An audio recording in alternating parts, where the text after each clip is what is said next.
Hey everybody, I hope you're doing great today. Let's go ahead and get started with our next topic, which is probability. So the idea with probability is we're going to be giving ourselves some more fine-grained tools to handle inferences. So if you remember, the point of logic in general is to try to understand how can I go from some information, right, some premises or assumptions or evidence, to new information or conclusion or a goal, right? And so that's what we want to do here. But instead of thinking about things purely in terms of true and false, that event either happened or it didn't happen, we're going to start thinking about what is our level of confidence that event happened or didn't happen, right? How is it that certain pieces of evidence might inform our confidence that something is going to happen? So with logic, we're just thinking about something is either true or it's false. And based on that being true or false, right, it's going to lead to something else being true or false, right? There's kind of a cascade, a domino of things that just definitively follow from other things. If you know these things, then you're guaranteed to believe these other things, right? You can think about this as like a sequence of dominoes that falls. When one domino falls, it necessarily leads to the other domino falling, right? If you built it right. So with propositions, we're thinking about them still as true and false, and we can think about these sorts of examples, right? Either the blue team or the red team wins the game, but they both can't win. I'm not giving any probabilities or any chances that anything's going to happen. I'm just saying, as a matter of fact, both can't win. One of them will, though. Same thing with the second statement, right? I'm just saying definitively the blue team wins. And as a result of these two, right, the next domino to fall is that, well, that mean the red team didn't win. Right? If they can't both win and the blue team did win, then that must mean definitively that the red team didn't win. Right? We have this very definitive or deterministic flow here. Compare that to probability. Right? With probability, when I do something like roll a die or when I pull a card out of a randomly shuffled deck, the idea is there's still going to be an outcome. There's still going to be a definitive thing that happens, right? Did I roll a 1? Did I roll a 2? Right? What is the thing that happens? But we can ask, how confident are we that you're going to roll a 1? Right? What is the likelihood that the coin lands heads? What are the chances that you draw a king out of this deck? Right? And so for all of these sorts of things, yeah, they're going to happen or not happen, but before that we can ask about the probability. So for all of these things, it's going to be either true or false that those events occur, but we can still ask about the likelihood that they will be true, right? Based on our evidence, how confident should we be that specific things happen? And when we get new evidence, when we see new things, how should that adjust our confidence that things are going to happen? Right? This is going to be the same question about inferences, just how do I go from certain pieces of information to new pieces of information? But now we're using this finer grained scale where I'm not definitively sure about my evidence. Instead, I just have some level of confidence. And how does that confidence then relate to the conclusion I'm trying to justify? So let's look at an example of an inference probabilistically. Right? I might start with the same premise that either the blue team or the red team will win, but they can't both win. But look at the second premise, right? Well, the blue team, I don't know that they're going to win, but let's say I think they have a 70% chance of winning. Well, then, if I hold that confidence, and I believe they both can't win, then I shouldn't believe the red team has any more than a 30% chance. Right? If I thought the red team has a 40% chance of winning, even though the blue team had a 70% chance of winning, you can tell, or right intuitively, hopefully at this point, you can see something would be wrong with that. I shouldn't both think that the red team will have a 40% and the blue team will have a 70%, because that's adding up to more than 100, and we'll talk more about that as we go. But the idea is there are good ways to infer things based on probabilities, but there are also bad ways. So let's look at some more intuitive examples of how probability can either work or not work. And then in a moment, we'll think about exactly why these things work and what's going on with our intuitions here. So just like with that example, right, I might say that the blue team has a 70% chance of winning and the red team has a 30% chance of winning. We can see that intuitively, at least, fits together in some way. As opposed to if I said both of them were more than likely than not to win, there's something incompatible about that. I shouldn't say it's more than likely not to rain today, but it's also most likely not going to rain today, right? Like, well, which one is it? Is it most likely going to rain or is it not going to rain? Is it most likely, right? Is the blue team going to win or is it the red team that's going to win? Both of these are above 50% in a way that just kind of feels wrong. And again, we're just going on intuitions here, but hopefully you're seeing that intuition. Hopefully you can see how, well, shoot, if I put one event at 70 and the opposite, well, that shouldn't be any more than just 30. So, and we can think about that with these two next examples as well, right? There's a 10% chance of rain, a 30% chance of snow. So that means there's a 40% at least chance of precipitation, right? On the other hand, if I said there's a 10% chance of rain and a 30% chance of snow, and I followed up with, so I don't think it's going to be, there's going to be any precipitation, right? Again, there's something incompatible about that. There's something that just doesn't quite fit. And again, we're still just at the level of intuition, but hopefully you can see that intuition. That, yeah, if somebody told you there's a 50% chance of rain today, but I'm certain it's not going to rain, right? Like there's something that doesn't fit there. They're not using that probability in the right way. So that's what we want to dig into a bit more. With those examples, you might be thinking like, yeah, those intuitively work, right? Like that makes sense. And maybe all of this is just going to be obvious, right? If I think the coin has a 50% chance of heads, then I think it has a 50% chance of tails too. But very quickly, we're going to be getting into some things that are pretty counterintuitive. And I think this is one of the trickiest parts of probability. And this is one of the most beneficial things that we can do through this section of the course. So let's take this example in particular. So suppose the women's Final Four, right? So this is a tournament in which, right, multiple teams start off in a bracket, and then going through the bracket, teams get eliminated, ending with just 4 teams at the semifinals. And at the beginning of that bracket, each of the teams are ranked, right? So each of the 4 brackets that lead up to that Final Four have ranks so that all the teams, you can predict, okay, this team we're going to call a number 1 seed, and that means we really think that they're the best team in that quarter bracket. That team, right, we'll call the number 4 seed because they're pretty good, but they're not as good as the number 1 seed.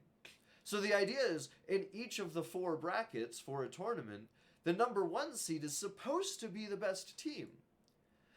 But very often, that doesn't mean you actually see them in that Final Four tournament, right? Very often, you might actually see them get eliminated before that.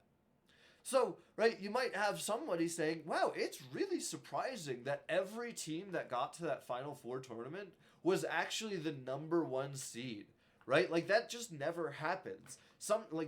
Basically in most cases over the past, right, X amount of years, one of those number 1 seeds was beaten earlier on. But then Ted says it's not unlikely because they're the best teams. So they're the most likely ones to get there, right? So we have conflicting intuitions here.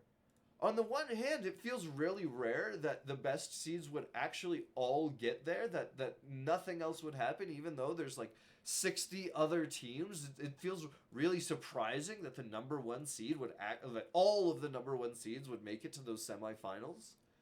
But on the other hand, it seems like that's the most likely thing to happen compared to any other teams getting there. Right, so what do we make of this? Is this unlikely or not? Should we expect all of the teams to be the best teams in their brackets, in their divisions, or should we not expect that? Right? What's going on with our intuition here? What we're going to be doing in this unit is trying to understand this and trying to get a little bit more careful about how we think about probability, so that way we can understand what it means to really say something is unlikely versus not unlikely. So to start with, what we need to do is we need to first, just like before, talk about the language we're going to be using, right? We need to make sure we're on the same page with all of the terms that are involved with what we're going to be doing here. So in the first place, what we talk about is called a probability space or a sample space. And we often are going to just denote this with the letter S. But the idea is the sample space just tells us all of the possible things that can happen. Okay, so we're going to be looking at a deck of cards for a lot of this unit just to give us a very nice visualization of a sample space. So imagine that you have a randomized deck of cards, right? It's all shuffled together nicely, and you're going to pull 1 card out of that deck. So in order to visualize that space, it's going to be much easier if we just lay out all of those cards right here instead of just looking at just a single closed off little deck. But the idea is we can think about this as just listing out all of the possible things that could happen when you draw a card from a randomly shuffled deck, right? You might get the 4 of spades, you might get the 5 of hearts, you might get the Jack of diamonds, you might get the Queen of clubs, right? This is all probably very obvious to all of those of you that have encountered decks of cards before. For those of you who haven't, it's pretty straightforward. The idea is we just have 52 different things that could happen, right? So there are 4 suits. These are represented by these symbols. So we have clubs, spades, it's like a shovel, hearts, and diamonds. And then we have different ranks, right? And what you might refer to as face values. So this is the ace rank, 2, 3, 4, 5, 6, 7, 8, 9, and 10. Ace is meant to essentially take the place of number 1. And then after 10, we move on to Jack, Queen, and King. So, right, those are going to be different ways we can cut up this probability space, right? We can ask, okay, how many of my events are hearts, right? And that's going to influence later when we're talking about what's the probability that I draw a heart, or what's the probability that I draw a heart or a diamond. These are what we refer to as the red suits. So I might say, what's the probability that I draw a black card versus a red card? And that just means the probability that I draw a club or a spade versus the probability of drawing a heart or a diamond. Okay, so that's our probability space. The idea is we have all of these different outcomes. Each individual card we're going to refer to as an outcome, but there's also different ways in which we can group these outcomes. Things that each of these outcomes has in common, right? The 5 of spades and the 6 of spades both share something in common. They're both spades. So we're going to be using this to be thinking about probability throughout, but as we're doing this, it'll also be important to keep in mind that probability applies to really just anything and everything, right? The probability that your car starts in the morning, the probability that you get the job, right?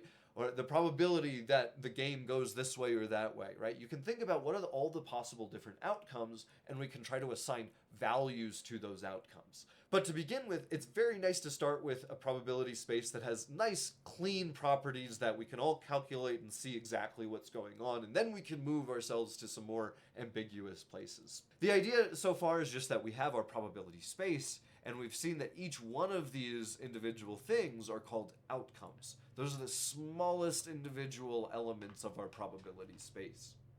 The outcomes are what we think of as mutually exclusive. If one occurs, the others do not. If I draw an ace of spades, I didn't draw the 2 of hearts. So right now we're just thinking about drawing a single card, right? So if I draw the single card that is the Queen of Hearts, that must mean I didn't draw any other card. I just drew the Queen of Hearts. I didn't draw the 9 of spades or the 10 of diamonds or anything like that. So what we're interested in then is trying to find out the probability of these things occurring.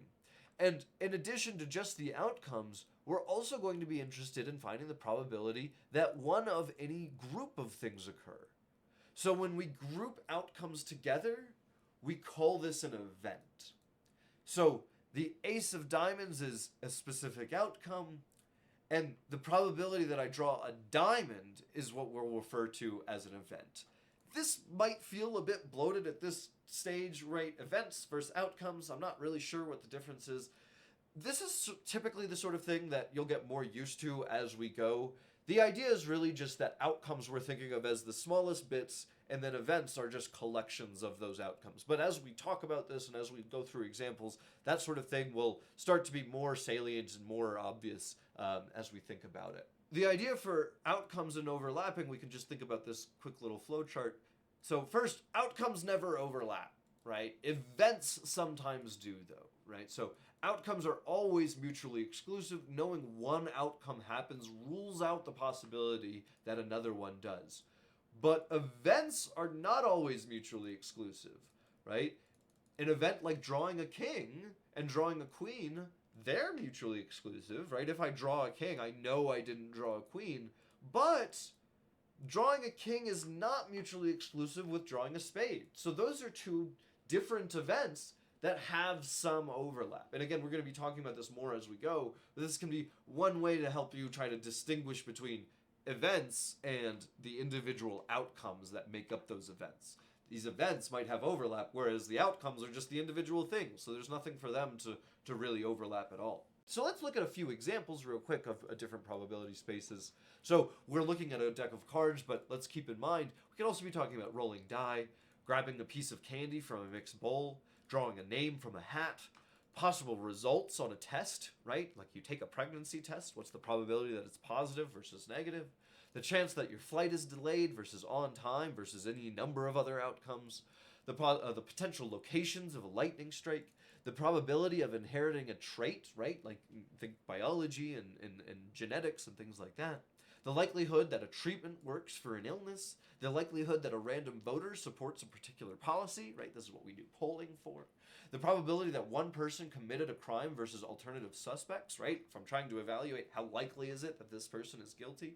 All of these things are probability spaces. They're all different situations in which multiple outcomes could happen, and we can assign probabilities to these outcomes and wonder, what does this mean for other likelihoods? The point here is that just like logic before, just like propositional logic, which we've been talking about, probability is content neutral. We're not really cared about decks of cards specifically or rolling dice specifically. We care about anything and everything, in which there is a probability about how things can turn out. So this gives us some important terminology: probability space, outcomes, events, mutually exclusive, right? But what we really need to be thinking about also is the specific language we're going to be using. Just like before, we're going to use capital letters to pick out our most important things, and in this case, these are just events. So whereas before our capital letters picked out propositions, now we're just thinking about them as picking out events. And so as we're talking about this, we'll talk about the probability of B and things like that. And we can also combine events too, right? I can ask, what's the probability that you did not draw a spade? What's the probability that you either drew a king or a queen? What's the probability that you drew both a spade and a king, right? So just like we're going to be borrowing our capital letters from last time, we're also going to be borrowing these connectives. We'll just start with these three, actually. We're going to leave the conditional and biconditional off to the side for now. This is something we'll talk about in future videos, but the idea is we're going to be thinking about not, or, and as different ways in which we can combine our actual events. And for any event or any combination of events, we can ask, what is the probability of that thing? So that's what this P is. When I wrap the A in a parentheses with P on the side, what I'm doing is I'm just asking, what is the probability of A, right? So P of A represents the probability that event A will occur. So if I say P of A equals 0, then I am saying that there is literally no chance that A will occur, right? If I say the probability of A equals 1, then A is guaranteed to occur, right? So like if I said A is the event that you're going to draw both a king and a queen simultaneously with one pull of a card, right? Well, then its probability would be 0. There is no single card that's going to be both a king and a queen. But if I said, what's the probability that you draw either a red card or a black card? Well, then the probability is 100%. Because if you're drawing a card, it has to be either a queen or either a black or a red card, which would mean you're guaranteed to believe you're going to get one of those two things. So these two numbers, 0 and 1, give us two ends of the spectrum.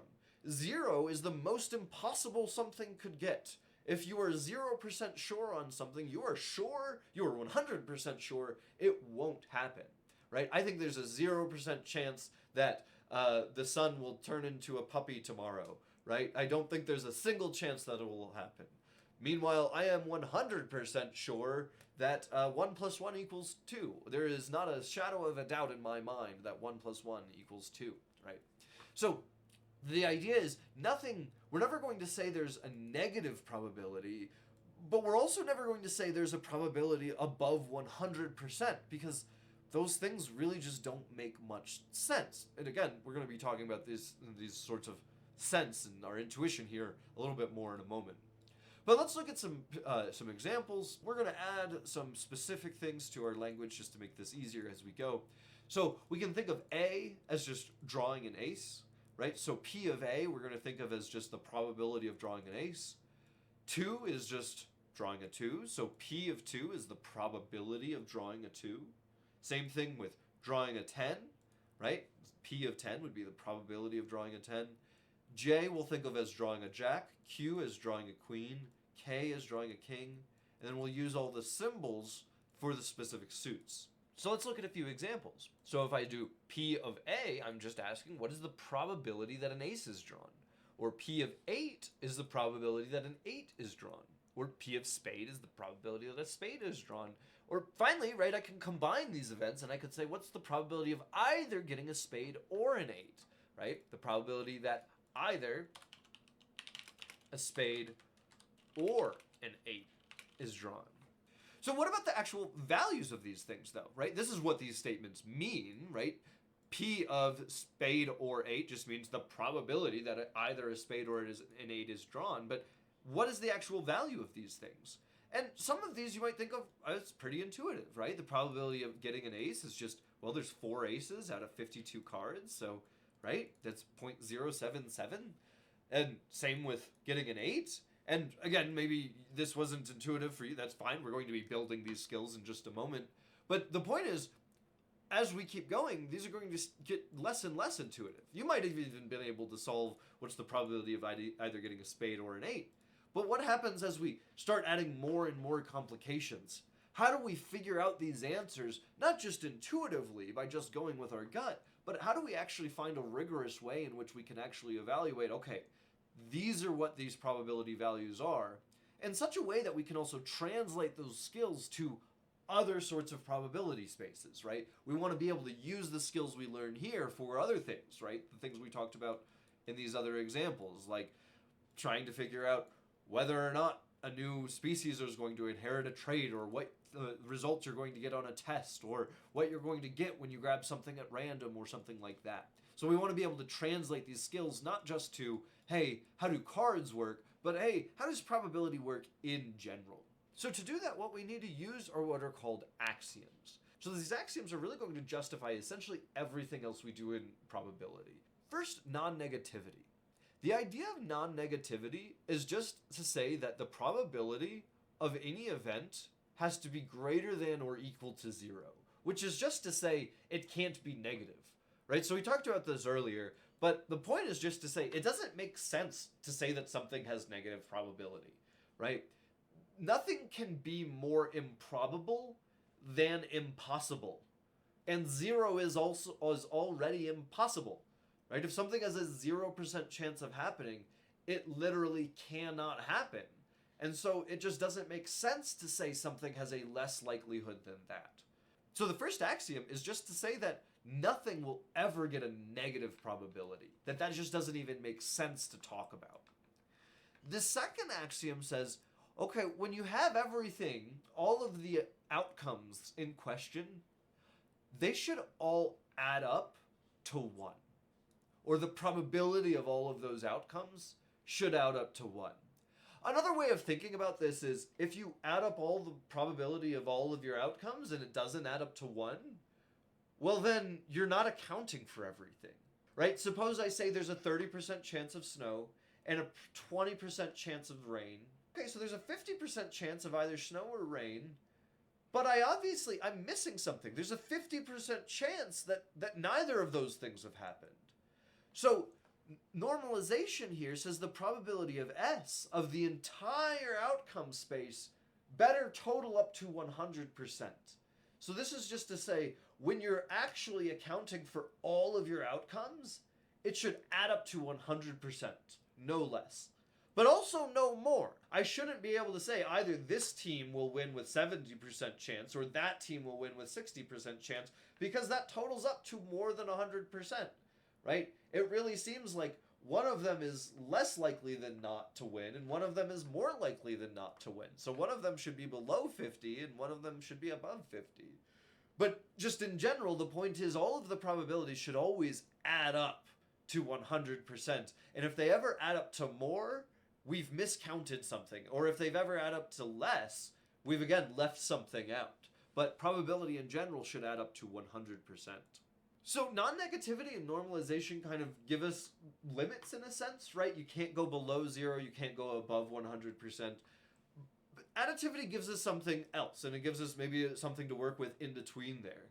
And the idea is, if you're ever trying to take the probability of two different events, right? I'm trying to take the probability that I either get a king or I get a queen, or I either get a king or I get a spade. Well, the idea is, all we're going to do is we're going to say, take the probability of one, the probability you get a king, and add it to the probability that you get the other. And all that we need to make sure we do is we subtract off any overlap. It's easiest to understand this axiom with some actual examples and looking at some probability space, so we'll be doing this down below, but before that I want to talk about some other examples. So what we're going to be doing next is we're going to be looking at a number of different rules which we can use to solve probability problems, right? To decide how likely are different outcomes to happen.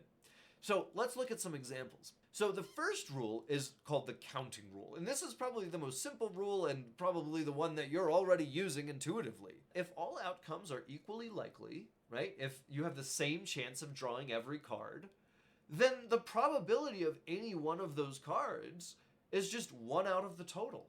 If every single card is just as likely as every other card to be drawn, then the probability of drawing the ace of diamonds is 1 out of 52, the total amount of cards. And likewise, if we want to think about the probability of an event that has some number of outcomes, I just have to count how many outcomes there are, right?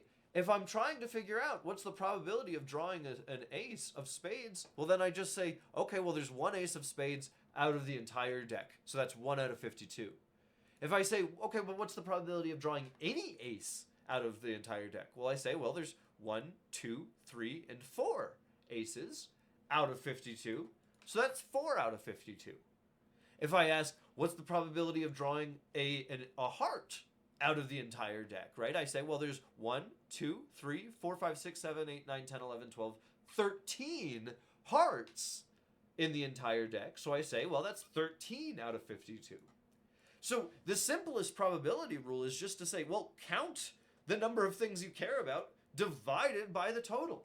And that's all the counting rule is, right? It's just target over total, right? So one way to think about this rule is that the entire 100% of the probability pie is divided evenly by all the outcomes. So the idea is, right, if I have 52 cards, then the 100% of the probability pie is divided amongst those 52 cards. So each of those 1 out of 52 cards has a 1.9% chance of being pulled. You add all those chances together, and you get the full 100% chance that you're going to get one of those things. But right, when you have 52 different ones, you divide that up evenly. So each card has a 1 out of 52 chance. So if I want to say, okay, what's the probability that I draw, right, an ace out of those 52 cards? Well, then I have 4 times 1.9. What about if I only had 4 cards in my deck, though? Right? Well, then my 100% probability pie is just split between 4. Right? 100% divided by 4 cards means that each card has just a 25% chance of being pulled. Or if we have 20 cards in the deck, right, we would divide 100% by 20. So in other words, each card would have a 1 out of 20 chance of being pulled. So the idea is with all of these, what we're doing is we're just asking, okay, how many outcomes are there, right? How many possibilities are there in total? And how many of them do I actually care about, right? How many of them would actually satisfy what I'm looking for? So all of this just boils down to target over total, right? Count what are the total amount of things that could happen, and then count, okay, out of those, how many do I really care about? So this is going to be one of our most commonly used rules. It's one of our simplest rules, but we're going to be using it like intuitively all of the time. So it's important that we understand just as a baseline how this one works. So the next rule is also pretty intuitive. If I said there's a 70% chance of the blue team winning the game, well then there's a 30% chance of them not winning the game. Or if I told you you had a 1% chance of winning the lottery, there's a 99% chance that you don't win the lottery. This is what we mean by the complement or negation rule. So a complement in probability theory is talking about two things that fit together that create a whole, right? So like the idea is, if I'm talking about one event drawing an ace, the complement of drawing an ace is drawing literally anything else, because those two things fit together to create the entire probability space. That terminology isn't super important for us right now. What we want to be thinking about is just the idea that there's the probability of drawing an ace, and then there's the probability of not drawing an ace, right? There's the probability of doing something, and there's the probability of not doing that thing, of getting a heart and then just not getting a heart. So what the complement rule is saying, or what you might think of as the negation rule, is just to say the probability of a thing is 1 minus the probability of not that thing, right? The probability of blue team winning the game is 1 minus the probability that they don't win the game, or 100%, if you want to think about it in those terms, minus the probability that they don't win the game. Suppose I use the counting rule to show that, yeah, I know the probability of getting a king is 4 out of 52. There's 4 out of 52 cards that are kings. Well, then it really shouldn't be hard for me to find the probability of not drawing a king, right? So we're going to be thinking about this rule essentially as like a negation rule.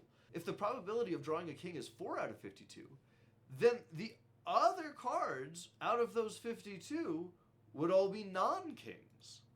So if I was going to try to find the probability of not drawing a king, then that's essentially 1 minus the probability of drawing a king, right? 100% minus the probability of drawing a king. I take the 52 cards in total, and I take out all the kings, and that leaves me with 48 cards which are not kings.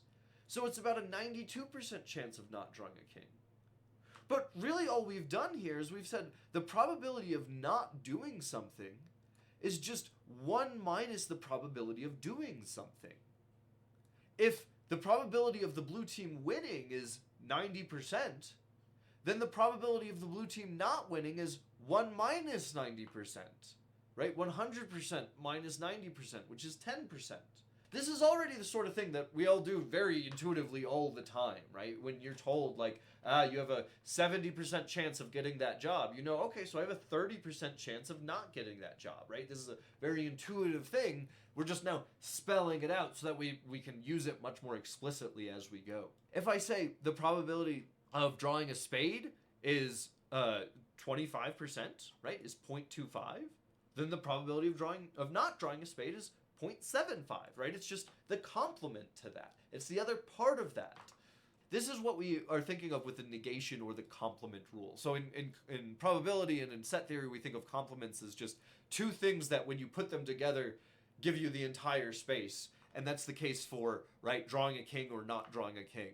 So the idea is you're kind of dividing things between there are the 4 cards where you drew a king and its complement, the 48 cards where you didn't draw a king. And those two things should add up to 100%. So that's the complement rule and the counting rule. And the idea is these are two of our most basic rules to help us navigate around what's going on here, but they should at least get you started. So next time we're going to be talking about some more important rules, some less intuitive rules, some things that are going to let us do a lot more difficult things. But the important thing is to make sure we're at least comfortable with the terminology and what we're after here, right? The idea that we're looking at a sample space, the idea that we can visualize it by laying out all the outcomes, and we can think about groupings of those outcomes as events, and we can think about trying to find the probability of those outcomes simply. The first way is just by counting up all of the individual outcomes in those events. And then secondly, by when we want to take the negation of those things, right, we just take 1 minus those counts. So these are two basic rules, but they're really going to provide a really important ground floor for everything else we're going to be doing. And in addition to that, being familiar and just comfortable, at least on some level, with the probability space and the axioms is a really good, important starting point. So the important thing is that you're familiar now with the probability space and our terminology of probability space, events, and outcomes. you're at least exposed to these axioms, which we're going to be using as we go to just justify things here and there. We won't be pointing at these axioms in every single problem, but there will be times where we're justifying a rule, we're justifying something where it comes down to, well, because the axiom says nothing can be negative, or because the axioms say this, that, or the other. Okay, next time we're going to be talking about disjunction, conjunction, conditional probability, and all of those things. So it's going to get a lot more complicated and a lot more interesting. All right, take care out there and stay safe.